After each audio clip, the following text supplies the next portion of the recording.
Hi everybody, and welcome to this module of Let's Build. My name is Boaz Zinnemann. I'm a developer advocate from Tel Aviv, Israel.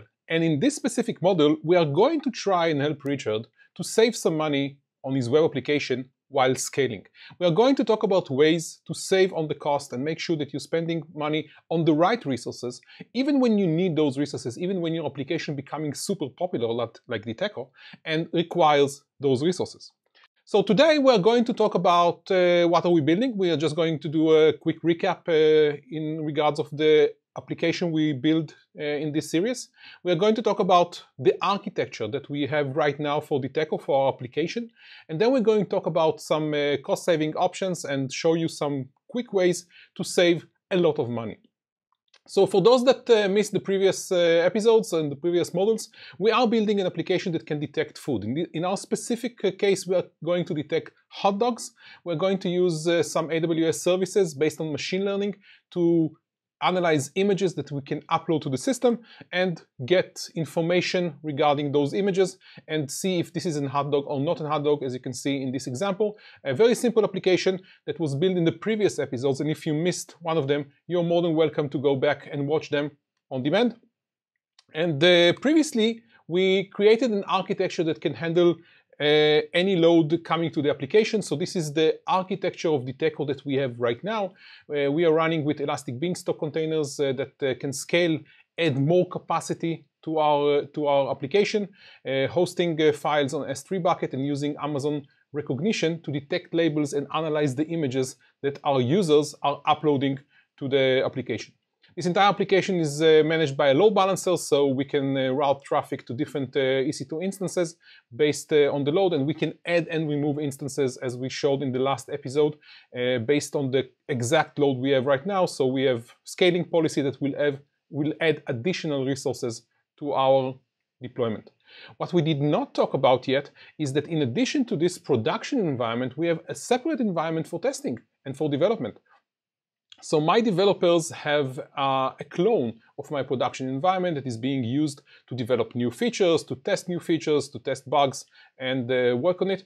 And actually, this is one place that we can save some money with, and I'm going to talk about it during this module.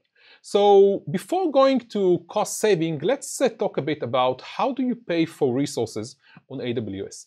And specifically, I would like to talk about paying for compute resources, those EC2 instances, your RDS instances, and other compute resources that you might be running on the platform.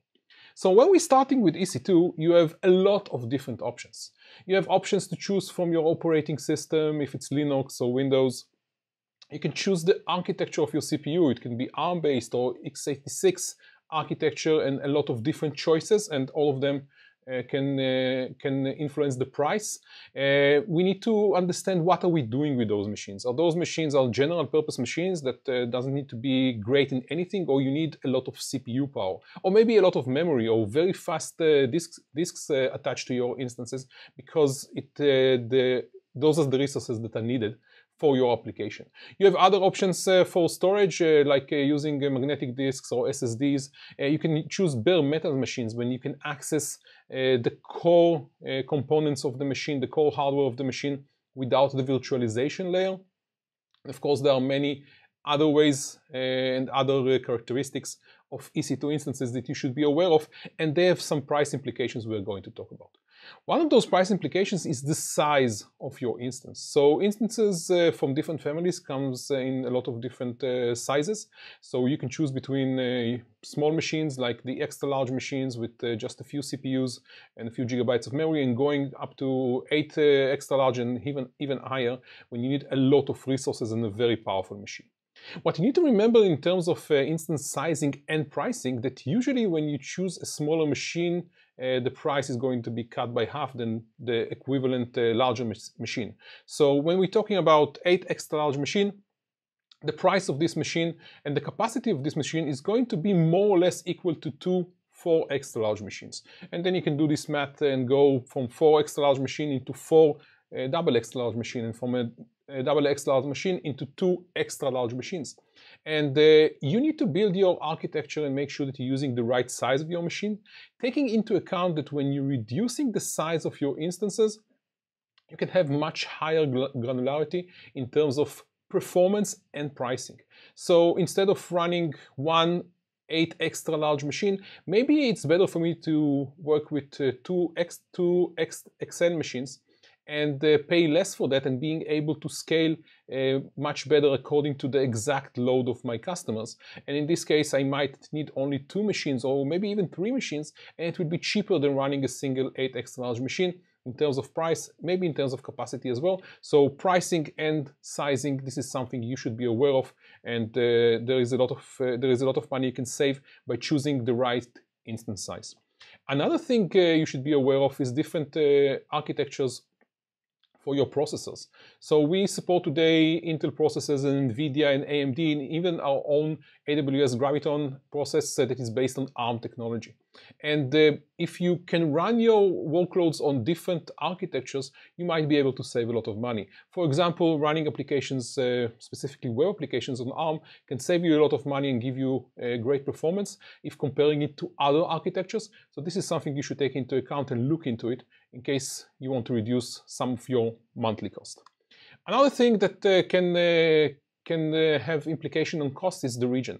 So there are 24 different regions on AWS today, and a few others that were already announced and going to be opened in the next few months.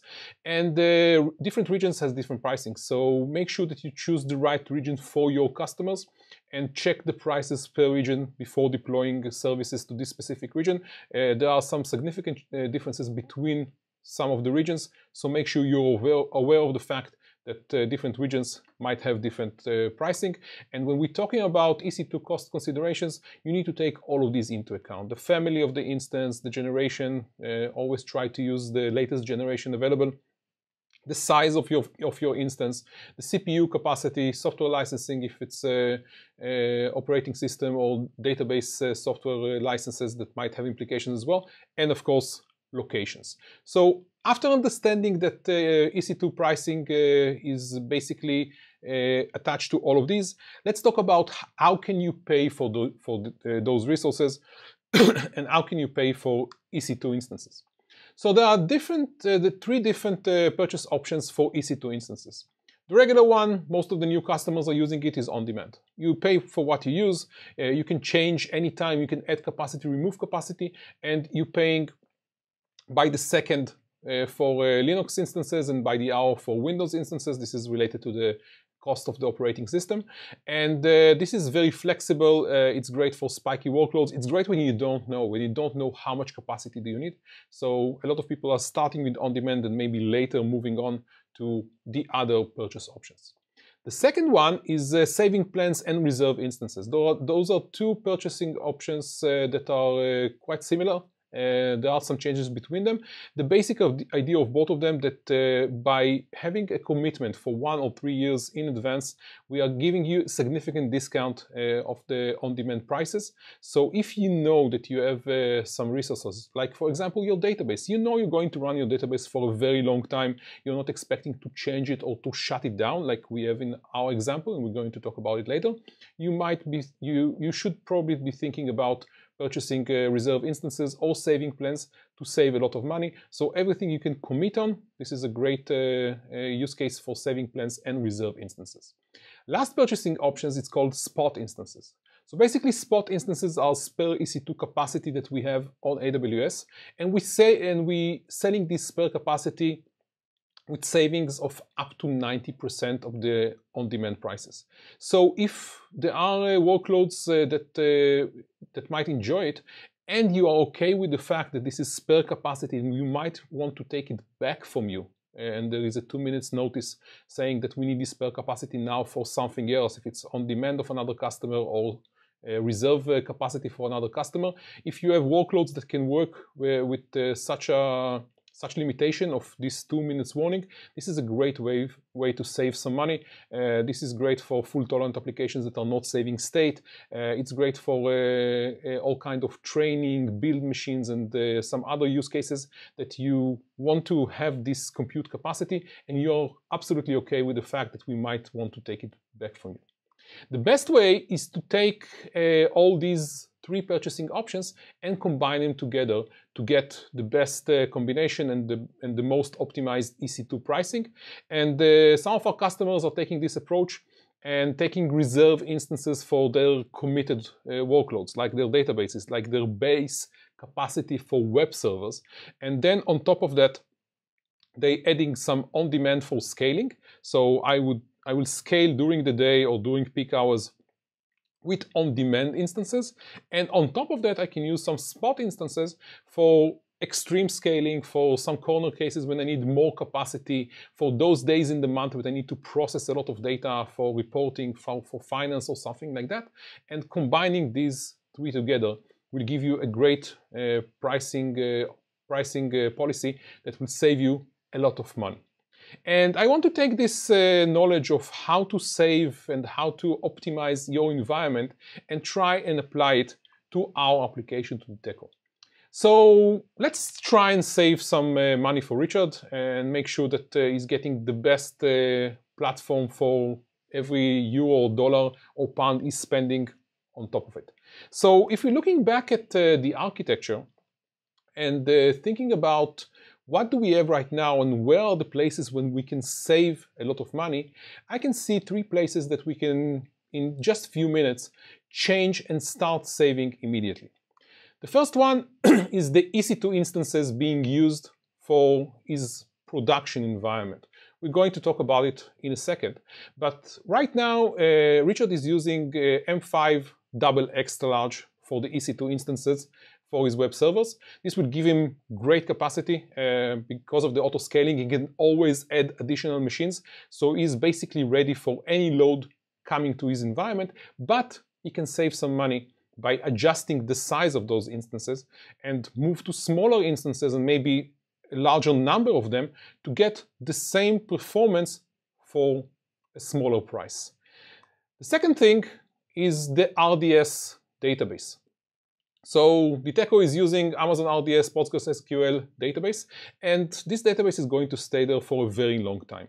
I don't see a reason why not to commit on this database and start using reserve instance, RDS reserve instance in this case. Once again, going to save Richard a lot of money. Last but not least is the development environment. This development environment is not really needed 24/7. And because my developers are working, let's say 9 to 5 or 9 to 5:30 or any office hours time you might think about, I can shut this environment down during those hours and save a lot of money. And I'm going to show you a great solution to save money on those environments that you can shut down during the nights or during weekends, and once again save a lot of money. So let's switch to our console and start saving some money. So this is our application. I assume you saw it in previous episodes. This is the Elastic Beanstalk deployment we have. As you can see, we actually have 2 environments. One environment is our live environment and the other one is our test environment. And in our case, what we would like to do first thing is to save some money with reducing the size of the instances that are being deployed in our application. So if we're looking now at the instances that are currently running, you'll see that we have only one for the live environment. It's running a C5 extra large instance. This is a pretty big instance, and by changing it to a smaller instance, it can be C5 extra large, not 2 extra large, just an extra large, or even C5 large, I can save half or 1/4 of the price per instance. And when it will scale down to a single instance, I'm going to save a lot of money. And when I need the load because customers are coming and checking my application, I'm just going to add additional instances. Changing it, it's super easy. If I'm going to my Elastic Beanstalk environment, to my Elastic Beanstalk environment of production, and going and checking my configuration, under capacity, you can see that the definition of instance type is C5 double extra large. If I'm going to edit it and change it to C5 large, I think it's the last one here, yeah. So C5 large, I'm going to apply it. I need to approve that this is not included in the free tier, that's fine. But I'm going down from C5 extra large into C5 large. I'm going to confirm it, and now Elastic Beanstalk will redeploy my application into a new production environment using smaller servers. This is already saving me a lot of money, and of course does not affect my performance. Actually, I can get slightly better performance because I'm using more machines, and usually I can get the exact number of machines that is needed for my current load, and this is a great way to start saving. So if we can look at this, I'm just going to remove the filter of running machines so you can see all of them. So right now it's not kicked in yet. Let me just verify that it's actually running. Yeah, it started now.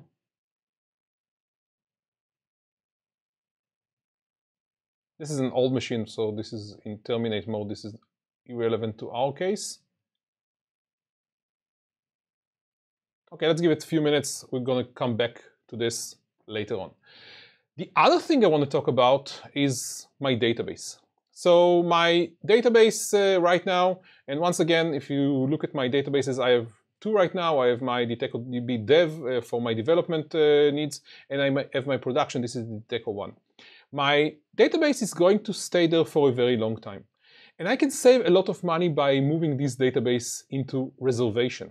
And this is a 2-3 minutes process that you can start saving money immediately. The cost per hour for my current instance, the DB-T3 large, is about $0.156 an hour on my region in Ireland. And if I'm going to move to reserve instances, I'm going to reduce this price to 0.107.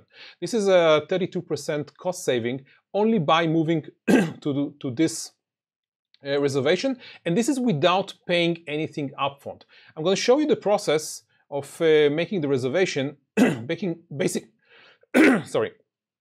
basically going to reserve instances, purchase reserve database instance.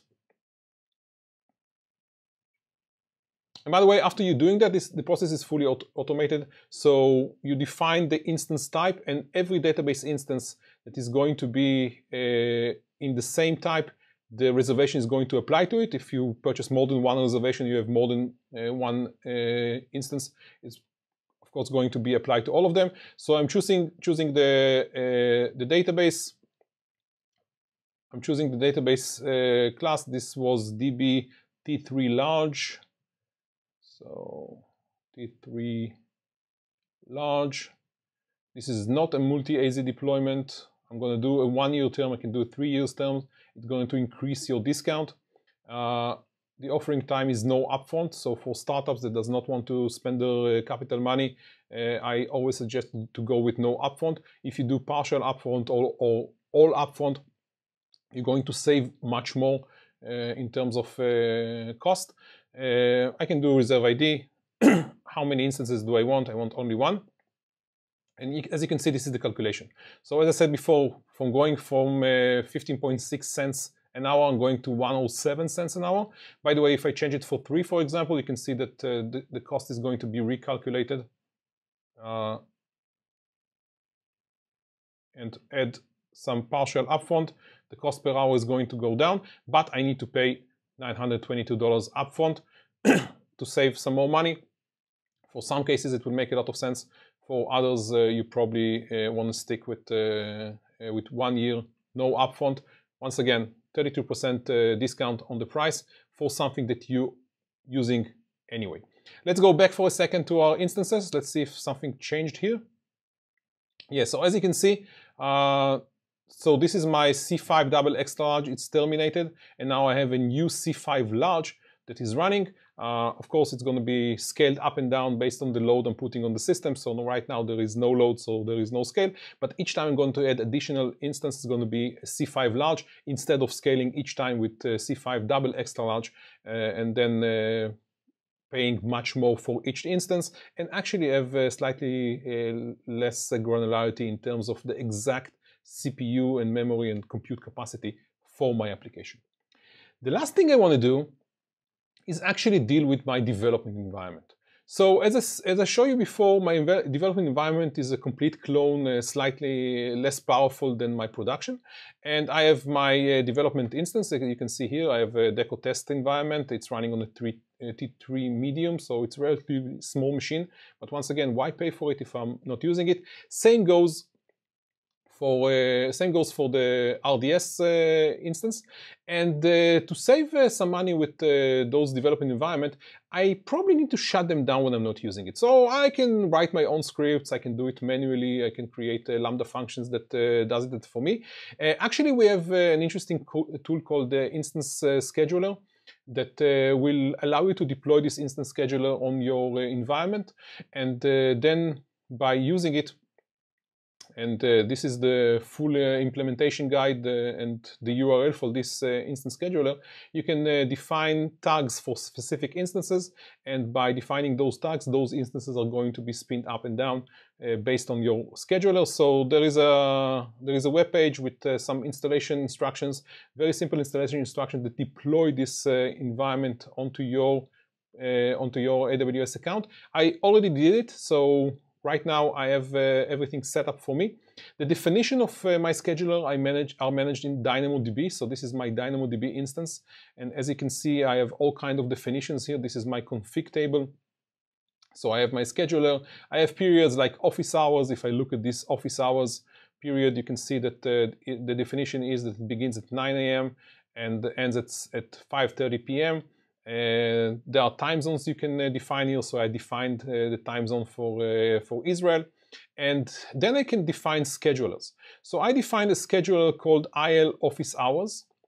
And this scheduler is basically using the IL office hours, the office hours definition, as you can see here. So it will take what I defined in office hours and use it as my scheduler, time zone, and everything else needed to define it. And then each of the instances that I'm going to tag with the tag scheduler and IL office hours are going to be shut down at 5:30 p.m. and spin up again at 9 a.m. As you can see, I can define in my environment, if I'll go back to my test environment, I can define tags as part of my configuration. So this is my test environment. And as you can see, for my instances, sorry, it's not instances, it's in tags. So I defined for my Detekto test environment, I added a new tag called schedule, and the value is IL office hours. So my instances that are going to be spin up with this environment are going to have this tag. So let's check the test environment instance. Let's go to tags. And as you can see, I have schedule IL office hours.